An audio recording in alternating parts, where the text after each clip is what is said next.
Assalamualaikum warahmatullahi wabarakatuh. Alhamdulillah, bersyukur kita kehadrat Allah Subhanahu Wa Taala kerana pada kali ini kita bersiaran semula di dalam rancangan Duit Family ataupun perancangan kewangan keluarga menurut Islam. Dan Alhamdulillah bersama-sama kita pada hari ini tidak lain tidak bukan iaitu yang berbahagia penolong Profesor Dr. Nurliza Haslin binti Muslim daripada KLMH.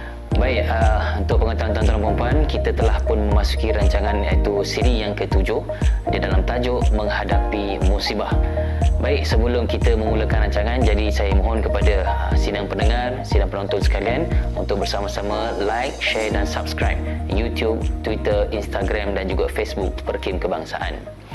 Baik doktor, pada hari ini kita membincangkan berkenaan dengan satu tajuk yang amat menarik iaitu menghadapi musibah.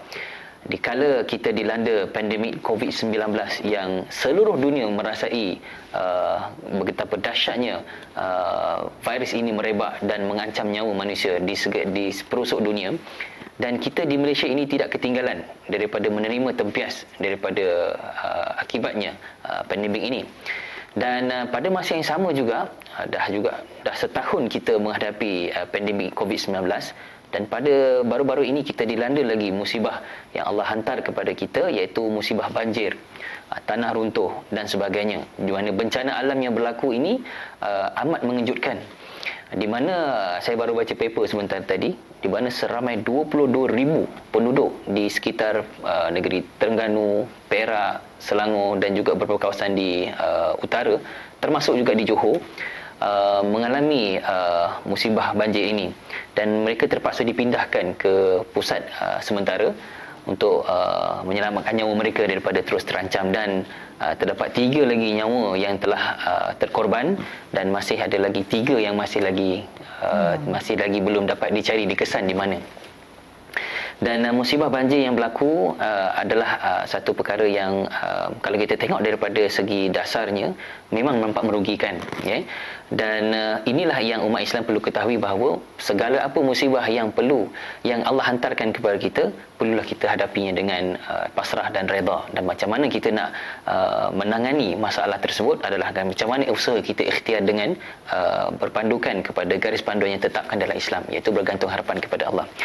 Dan insya-Allah bersama-sama kita, insya-Allah yang berbahagia penolong Profesor Dr. Nurliza akan bersama-sama berkongsi dengan kita berkaitan dengan tajuk menghadapi musibah, yang mana pada intro tadi saya menyebutkan berkenaan dengan pandemik COVID-19 dan juga wabak dan juga bencana alam yang berlaku.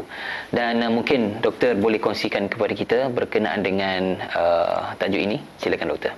Assalamualaikum warahmatullahi wabarakatuh. Sidang penonton yang dikasihi sekalian, terima kasih Farhan atas pengenalan tadi. Hari ini kita ingin berbincang tentang menangani musibah dan apa kaitannya dengan siri-siri yang lepas apabila kita belajar merancang, membuat bajet dan seterusnya. Yang pertama sekali kita nak huraikan sikit apa dia musibah ni. Musibah ini adalah berkaitan dengan kehilangan, kesusahan, kecelakaan ataupun kemalangan. Sebagai seorang Muslim, kita harus redha dan harus faham bahawa kita akan sentiasa diuji. Orang-orang yang beriman ini akan sentiasa beruji dan akan sentiasa diuji, dan kita tidaklah dipanggil orang yang beriman selagi kita tidak diuji oleh Allah Subhanahu Wa Taala. Dan sebahagian daripada ujian ini adalah musibah. Ya, ada juga bentuk ujian ini dalam bentuk kekayaan yang kurang mudaratnya. Ya, dalam ekonomi pula, dalam konteks ekonomi, musibah ini adalah sebahagian daripada kitaran ekonomi.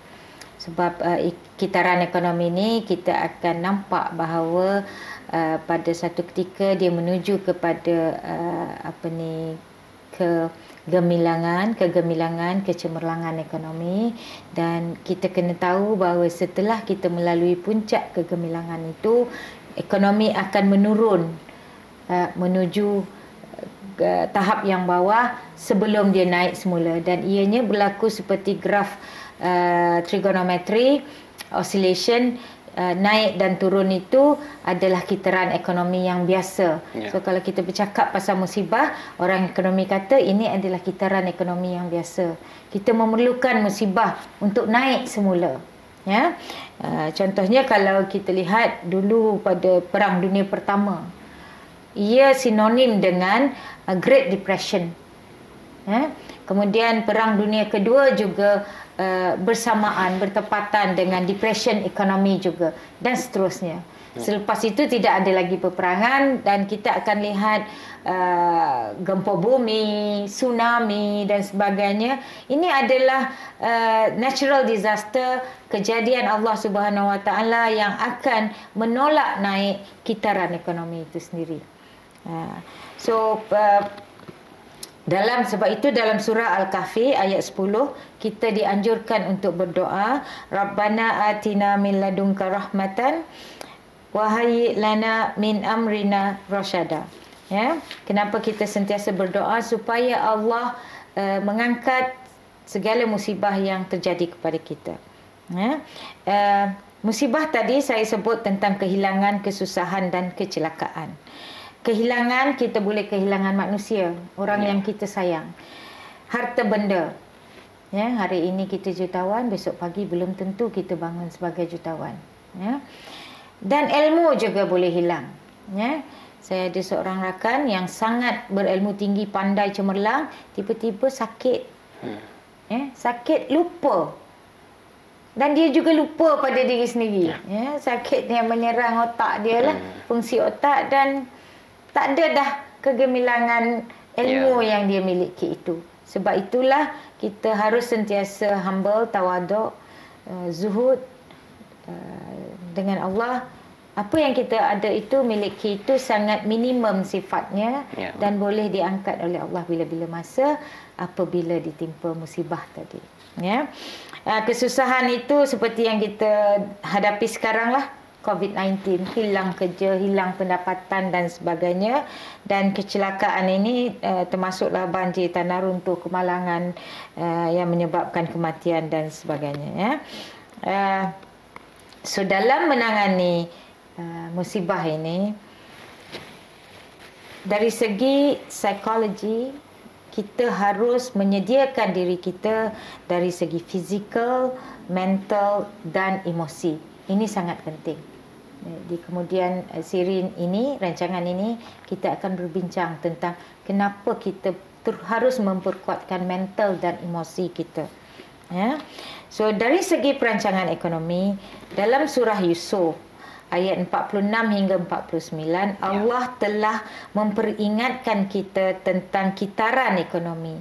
Ya, antara lain maksud ayat tersebut di mana seorang raja bermimpi tentang 7 ekor lembu gemuk, 7 ekor lembu kurus, 7 tangkai benih, 7 benih yang subur, segar, dan 7 tangkai benih yang kering dan seterusnya.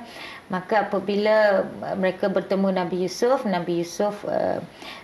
menerangkan tentang kita harus bersedia tentang 7 tahun kesuburan dan 7 tahun kekeringan ataupun kemarau.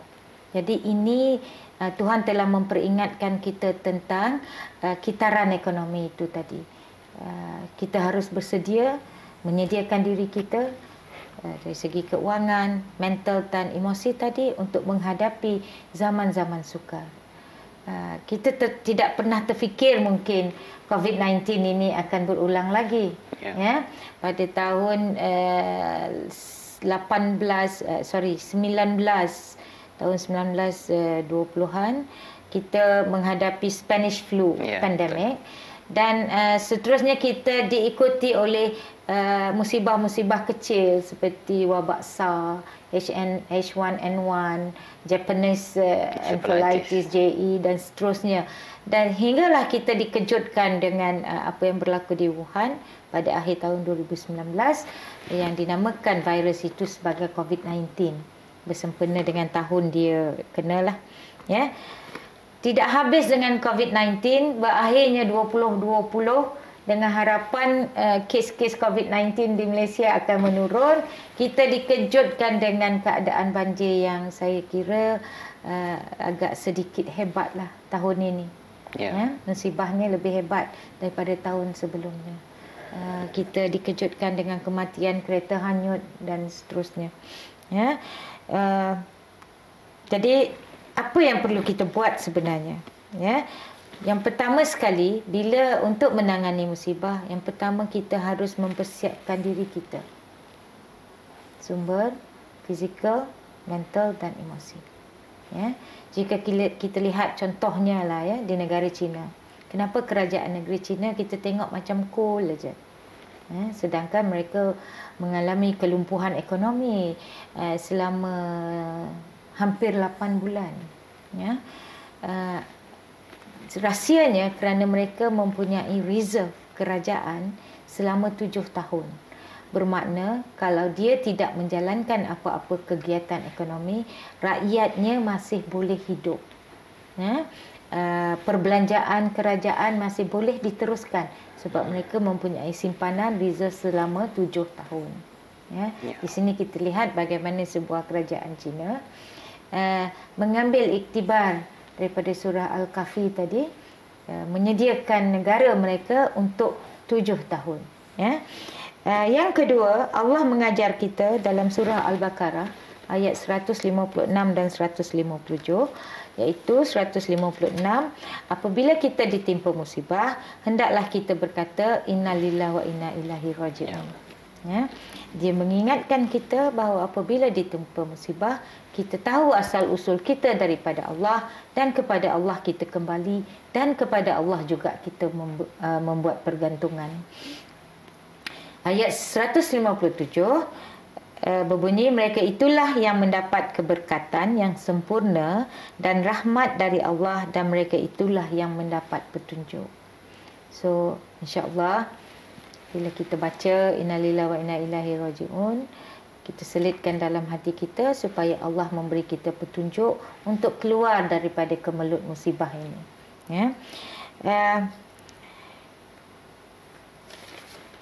Yang ketiga, kita harus redha, solat dan berdoa. Seperti yang kita tahu, berdoa ini adalah senjata orang-orang mukmin. Kita jangan putus berdoa.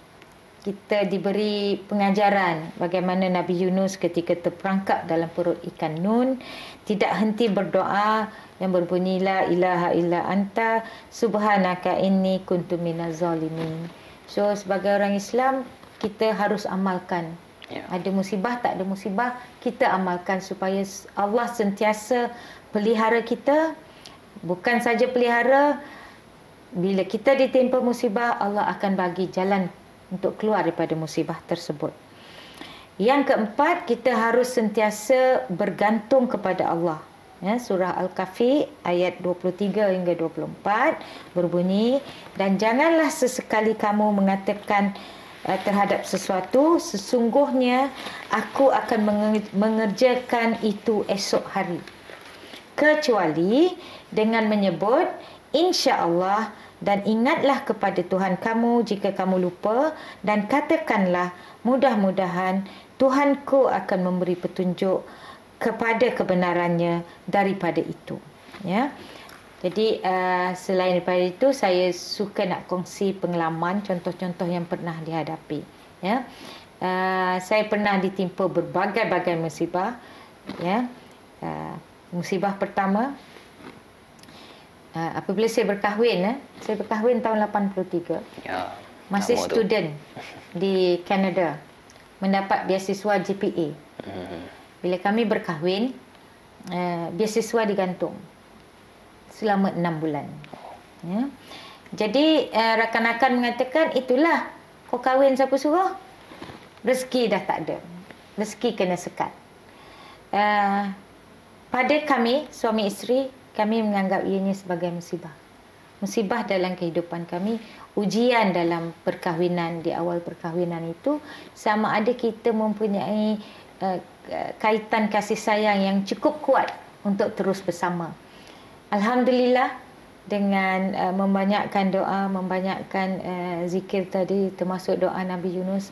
Jadi bantuan datang. Pegawai mesti bagi duit pinjam lah, pinjaman. Dan disebabkan itu kita hidup berdikit-dikit, bersederhana, tidak boros, dan akhirnya selepas 6 bulan kami mendapat rezeki yang tertangguh itu dalam jumlah yang banyak, membolehkan kami pergi ke Eropah selama 10 hari. Kita tour Europe. Jadi sebab itu dalam hidup saya sentiasa percaya setiap kesulitan yang Allah berikan, kita reda, sabar dan berdoa, maka setelah itu akan ada kesenangan yang manis, keindahan. Jadi selepas itu dan seterusnya balik Malaysia bekerja dan sebagainya, kita rasa seronok dah sebab dapat gaji double, suami isteri lulusan universiti, gajinya tinggi dan sebagainya. Tetapi Allah uji lagi, selepas 3 tahun lebih bekerja, suami saya meninggal dalam kemalangan, dapat kecelakaan. So dalam sekelip mata gaji tinggal setengah, pendapatan tinggal setengah, ditinggalkan dengan anak yang kecil-kecil, 7 tahun, 2 tahun, 4 bulan, hilang tempat bergantung, hilang tempat berkasih sayang dan sebagainya. Jadi tindakan yang pertama yang saya buat adalah saya duduk muhasabah diri bahawa selama ini Allah bagi saya kesenangan, kemudahan dan lebih 10 tahun tidak diuji. Jadi ini adalah ujian yang Allah berikan. Allah pinjamkan 10 tahun kebahagiaan, sepatutnya saya bersyukur. So dengan itu saya bangkit semula. Disebabkan musibah itu, saya bekerja dengan lebih keras, kemudian saya mendapat beasiswa buat masters dan kedoktoran dan seterusnya, menjadikan siapa saya hari ini. Dan perkara ini saya amat yakini bahawa ianya memberi kita kekuatan dari segi mental dan emosi. Seandainya tidak ada persediaan itu, maka mungkin akhirnya saya akan membuat tindakan-tindakan yang bodoh contohnya. Sebab itu dalam surah Al-Baqarah ayat 153 Allah berfirman, maksudnya, wahai orang-orang yang beriman, mintalah pertolongan Allah dengan sabar dan solat. Sesungguhnya Allah beserta dengan orang-orang yang sabar. Jadi sebagai seorang Muslim, kita harus percaya bahawa pertama, setiap kesulitan itu akan diikuti dengan kemudahan, kesenangan, jika Allah mengizinkan. Yang kedua, setiap usaha kita tidak akan berjaya kalau bukan dengan izin Allah. Dan yang ketiga, segala hak di atas, segala apa di atas dunia ini adalah hak Allah, pinjaman dari Allah, dan Allah akan mengambilnya bila-bila sahaja daripada kita, walaupun dalam keadaan sekelip mata. So dengan itu saya serah kembali kepada Farhan. Terima kasih Doktor di atas perkongsian tersebut.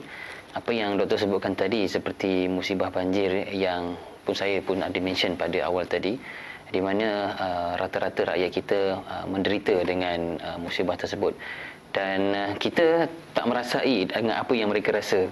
Dan saya fikir saya sendiri, seperti pengalaman saya sendiri tak pernah berada dalam keadaan seperti mereka. Dan sudah pasti ia merupakan satu musibah yang sukar bagi mereka untuk mereka hadapi pada permulaannya. Tapi saya yakin sebagai umat Islam, sebagai seorang Muslim yang sudah tahu berkenaan qada dan qadarnya, maka mereka sudah pasti akan menerima dan pasrah dengan kejadian tersebut. Cuma apa yang diperlukan adalah bantuan masyarakat. Bagaimana untuk memberikan bantuan kepada mereka, menampung keperluan mereka dan sebagainya. Dan seperti yang Doktor sebutkan juga berkenaan dengan reserve yang ada pada negara China. Dan kita pun insyaAllah kita punya reserve yang mencukupi, dan saya fikir kerajaan sudah membantu rakyat yang ditimpa musibah dengan cukup banyak. Kalau setahun yang lepas kita diuji dengan pandemik, di mana kerajaan telah menyalurkan berbilion-bilion ringgit untuk disalurkan kepada rakyat untuk membantu daripada segi ekonomi, membantu daripada segi pekerja yang telah dibuang kerja dan sebagainya, dan juga termasuk mereka yang terkesan ni. Jadi apa yang kerajaan telah lakukan merupakan satu langkah perbelanjaan yang kita terima memang mega, memang besar, yang tidak pernah dilakukan sebelum ini, tetapi dilakukan oleh kerajaan pada tahun lepas. Dan pada kali ini dilanda pula dengan banjir dan sebagainya. Jadi dengan adanya bantuan-bantuan sedemikian dapatlah meringankan beban sedikit. Cuma apa yang pasti, kita sebagai seorang Islam percaya bahawa kita memang bukan bergantung kepada manusia. Kita bergantung hanya kepada Allah sahaja. Dan Allah pernah berfirman di dalam Al-Quran, Allah tidak akan menguji hamba-Nya selagi mana adakah kita akan rasa kita ni beriman selagi mana Allah tidak menguji kita. Begitulah lebih kurang ayatnya. Dan adakah kita rasa benda tu baik bagi kita, tapi sebenarnya ia buruk bagi kita. Dan kadang-kadang ada benda tu buruk bagi pandangan kita, tapi sebenarnya adalah baik bagi kita. Ini Allah sebut di dalam surah Al-Baqarah, seingat saya. Dan Allah dah mention dalam Quran, cuma kadang-kadang kita sebagai orang Islam saja kadang-kadang jarang membaca kan, kadang-kadang kita pun tak membelik dan sebagainya. Kadang-kadang ada ayat-ayat Allah dalam tu yang memberikan motivasi kepada kita. Cuma kita terlepas pandangan, baca-baca, tapi ialah macam saya mungkin baca-baca, mungkin kita pun tak faham makna kan? Kita kena baca terjemahan berbanding orang yang dah faham baca Quran dalam bahasa Arab dan sebagainya, itu lebih mudah bagi mereka. Dan insya-Allah dengan perkongsian telah dikongsikan bersama oleh doktor sebentar tadi, dapatlah kita jadikan sebagai maklumat yang berguna kepada kita. Apa yang penting, sebagai kita orang yang menerima gaji secara tetap dan tidak ada apa-apa affected, saya fikir tidak perlulah, doktor mungkin sependapat dengan saya, tidak perlulah kita mengeluarkan wang simpanan kita yang ada tu sekarang ni. Orang berebut-rebut nak keluarkan EPF, nak keluarkan wang simpanan yang ada yang telah disarankan oleh kerajaan. Tapi sebagai rakyat yang saya fikir berhemah, yang bijak untuk berfikir, sekiranya tidak ada keperluan untuk mengeluarkan duit tersebut, maka tak perlulah keluarkan. Betul doktor? Saya doktor pun berpendapat sama dengan saya. Ya, Farhan sebut tentang reserve negara tadi. Ya. KWSP adalah salah satu apa yang kita panggil sebagai reserve tadi, tabungan tadi, untuk membantu kerajaan mempergiatkan ekonomi dan sebagai reserve dan sebagainya. Ada beberapa tabung seperti LTAT, tabung haji, duit-duit simpanan ini adalah sebahagian daripada reserve negara kita. Jika kita berlomba-lomba nak mengeluarkan sebelum masanya, tanpa keperluan, yang terjejas tu kita fahamlah, yang berhenti kerja dan sebagainya. Tapi kalau boleh, jangan fikir. Jangan fikir duit tu. Duit tu kita fikir masa kita umur 55, besok kita fikirlah.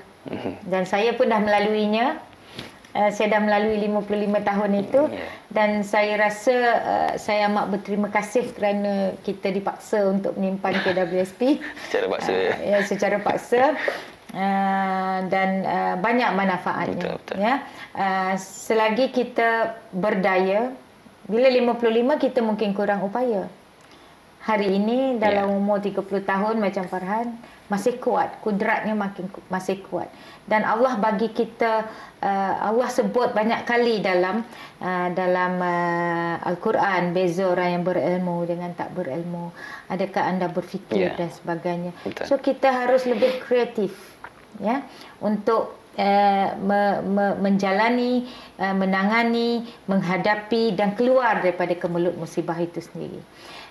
Kita sebagai rakyat, sebagai masyarakat, secara sosialnya harus mendekati rakan-rakan kita yang terjejas, supaya tak adalah mereka nak bunuh diri, nak terjun jambatan Pulau Pinang, nak terjun bangunan dan sebagainya.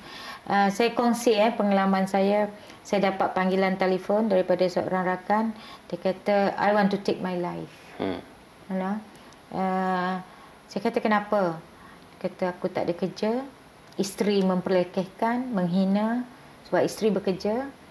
Dia menghina, saya duduk di rumah mencari pekerjaan dan sebagainya. Saya kata, jangan fikir bunuh diri, fikir pergi iktikaf di masjid.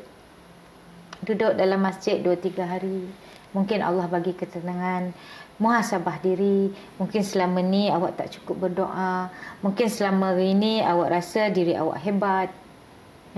Hebat, dapat gaji banyak, sembahyang, berdoa dan sebagainya. InsyaAllah Allah akan bagi ketenangan.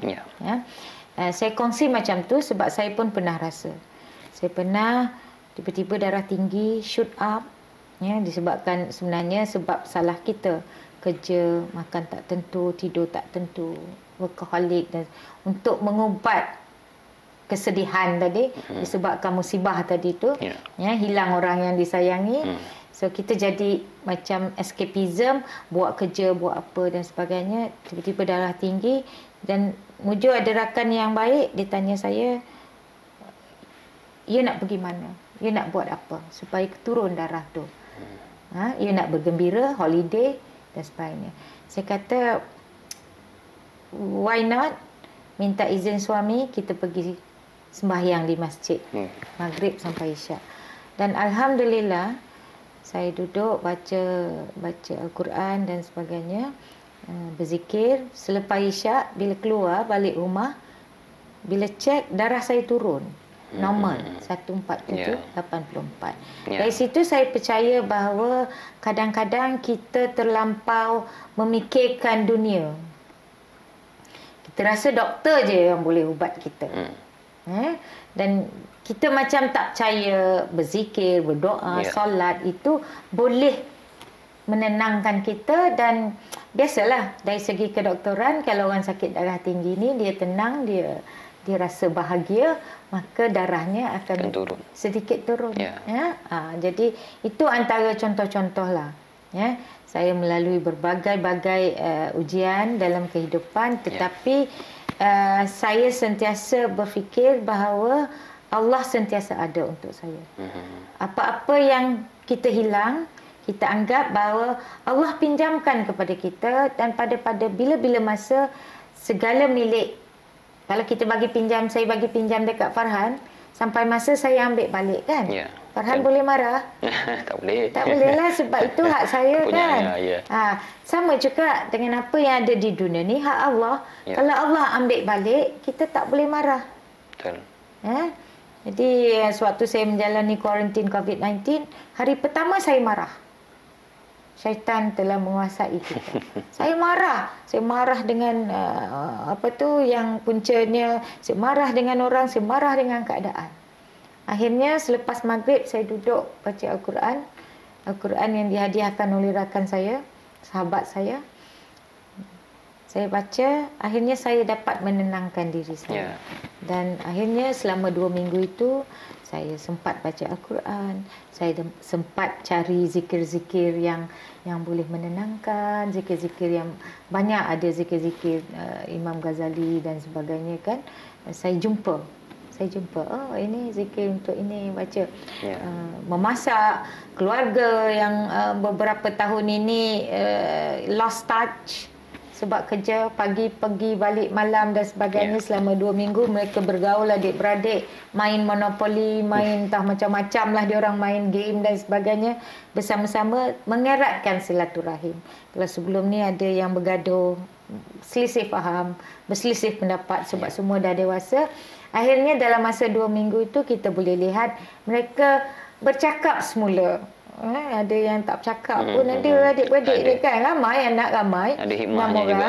Jadi saya fikir, saya perhatikan ada hikmahnya musibah ini. Walaupun mungkin saya kehilangan pendapatan sedikit sebab ada kelas-kelas yang terpaksa saya cancelkan, ada program-program yang terpaksa saya batalkan, tetapi Allah bagi kita rezeki yang kita tak nampak dan kita tak boleh yang tak ada nilainya, seperti rezeki silaturahim, rezeki persahabatan dan sebagainya lah. So sebab itu kita harus akhir sekali, dalam setiap apa yang kita hadapi, kita harus positif. Kita harus positif. Paling-paling kita kata Allahu Akbar, Subhanallah, Allah nak uji kita ni. Alhamdulillah dengan ujian ini, keimanan kita akan dapat kita tingkatkan. Sebab kadang-kadang Farhan kita tak uji, kita orang saya panggil lala. Lala tu lala tu macam lalai lah. Lalai seronok dengan kegembiraan kan. Seronok zoom pergi jalan sana, pergi jalan sini. Allah turunkan musibah, kita beringat. Ya Allah, kita sudah pun lari jauh daripada Allah. Tak sempat dah nak baca Al-Quran. Pasal pergi berjalan-jalan balik malam apa semua, dah tak ingat dah. Dah penat tidur. Tak baca dah Al-Quran. Sembahyang pun kadang-kadang kita lengah-lengahkan. You know, busy. Banyak kerja nak buat. Kan? Job masuk banyak. So, Alhamdulillah, Allah bagi kita musibah supaya kita ingat kembali kepada fitrah. Assalamualaikum warahmatullahi taala wabarakatuh. Daripada saya, yang baik itu dari Allah dan yang segala silap itu adalah kesalahan saya. Baik. Terima kasih kepada doktor sekali lagi di atas penjelasan cukup menarik, dan tertarik saya dengan apa contoh yang doktor sebutkan tadi, iaitu berkenaan dengan bunuh diri. Kita sendiri maklum bahawa di dalam musim pandemik COVID-19 ini, ramai orang yang bunuh diri, dan ada niat yang nak bunuh diri. Tapi niat je, tapi dia belum lagi. Jadi kepada sidang penonton, sidang pendengar, dan kepada sesiapa sahaja yang mendengar ataupun yang sedang menonton rancangan ini di dalam siaran media sosial kita, diharapkan agar anda yang berniat untuk melakukan perkara sedemikian, minta anda jauh-jauhkanlah, dan jangan difikirkan untuk melakukan perkara sedemikian pun. Kita sebagai orang Islam, kalau macam saya dah 15 tahun masuk Islam, yalah, ada macam-macam musibah yang kita hadapi, doktor, kan? Dan tuan-tuan perempuan mungkin lebih hebat lagi ujian daripada saya. Tapi niat untuk bunuh diri itu, harapkan kita jauhkanlah daripada perkara sedemikian, walau setinggi mana pun ujian kita hadapi. Kalau kita nak bandingkan dengan ujian yang dihadapi oleh Nabi Muhammad SAW, cukup jauh beza dengan kita. Tapi Nabi tak pernah bunuh diri, dan seorang daripada Nabi pun tak pernah berniat, berhasrat pun nak bunuh diri. Yang pernah dialami oleh Nabi Yunus, seperti yang doktor sebut tadi, yang dibacakan zikir la ilaha illa anta subhanaka inni kuntu minadh zalimin, itu Allah ampunkan Nabi Yunus dan dikembalikan ke daratan apabila berada dalam perut ikan nun betapa lamanya. Dan Nabi sendiri tidak pernah ada niat hasrat nak bunuh diri pun, sebab gagal. Bagi Nabi Yunus, dia rasa macam dia ada sedikit marah dan rasa macam gagal berdakwah. Jadi tak pernah bunuh diri, tapi menjauhkan diri daripada masyarakat, itu saja. Tapi kalau kita nak bandingkan dengan kita dengan Nabi ni, sangat jauh beza. Dengan sahabat Nabi pun dah memang jauh beza. Kalau dengan Nabi lagi jauh beza. Itu kita pula nak ending our life dengan cara membunuh diri, itu sangatlah tidak orang kata tidak seperti apa yang sepatutnya Islam amalkan perkara sedemikian. Kerana hidup ni walaupun dengan pelbagai ujian perlulah diteruskan, kan? Dan sekiranya bunuh diri itu adalah merupakan satu langkah yang terbaik, sudah lama Islam menggalakkan sedemikian. Tetapi Allah mengharamkan perkara sedemikian untuk dilakukan oleh umat Islam, khususnya yang membunuh diri ini. Terjun bangunan, terjun jambatan Pulau Pinang, tengok orang sambut kat bawah, tak mati lagi, hidup lagi. Tapi itulah kadang-kadang apabila emosi dah terlampau berkuasa di dalam pemikiran kita, kadang-kadang kita pun tak boleh nak berfikir panjang, meninggalkan anak-anak, isteri terkapai-kapai dengan kematian orang tersebut, dan ini menimbulkan lebih banyak masalah lagi. Orang tu dah berharap kat kita. Kita percaya kita tak berharap dengan manusia ni, tapi berharap pada Allah. Tapi keluarga harapan pada kita untuk kita menyara. Seperti doktor sebutkan, ada satu contoh tadi, rakan doktor sendiri mengatakan isterinya menghina. Saya fikir mungkin bagi pandangan dia rasa dia dihina, tapi sebenarnya isteri sayang kat dia. Mungkin itu kita bagi motivasi sikit. Mungkin isteri sayang kat dia, jadi dia bagi galakan motivasi dengan cara marah. Baiklah, secara kesimpulannya, doktor dan juga sidang penonton, sidang pendengar sekalian, apa yang ingin kita simpulkan bahawa menghadapi musibah ini perlulah dengan keadaan waras, akal yang mampu berfikir dengan otak yang stabil, dan jangan ikut sangat dengan emosi. Ya, kita memang tertekan dengan keadaan sekarang yang begitu meruncing, Tapi apa yang perlu adalah kita meneruskan juga kehidupan kita dengan harmoni dan secara bertoleransi sesama kita dan keluarga dengan sesama isteri dan sebagainya. Maka insya-Allah dengan garis panduan yang telah diberikan oleh oleh agama Islam itu sendiri, termasuk oleh motivator, saya fikir doktor pun seorang motivator juga ni. Insya-Allah kita boleh merancang kehidupan kita pada masa akan datang. Dan sekiranya ada menghadapi kesulitan, menghadapi musibah yang melanda, jangan malu-malu, jangan segan-segan untuk berjumpa dengan mereka yang pakar untuk menasihati anda. Saya fikir doktor merupakan salah seorang yang boleh anda rujuk. Dan juga kalau berada dekat dengan masjid, berada dekat dengan mana-mana pusat yang kita ketahui boleh untuk menasihati kita, pergilah berjumpa dengan kaunselor supaya kita boleh dapat sedikit garis panduan yang mungkin kita boleh ikuti. Baiklah, sidang penonton sekalian, saya rasa siri yang ketujuh, iaitu yang bertajuk menghadapi musibah, pada kali ini insya-Allah berakhir pada kali ini, dan insya-Allah kita akan berjumpa pada siri yang ke-8 pada episod yang akan datang. Sekian, terima kasih. Assalamualaikum warahmatullahi wabarakatuh.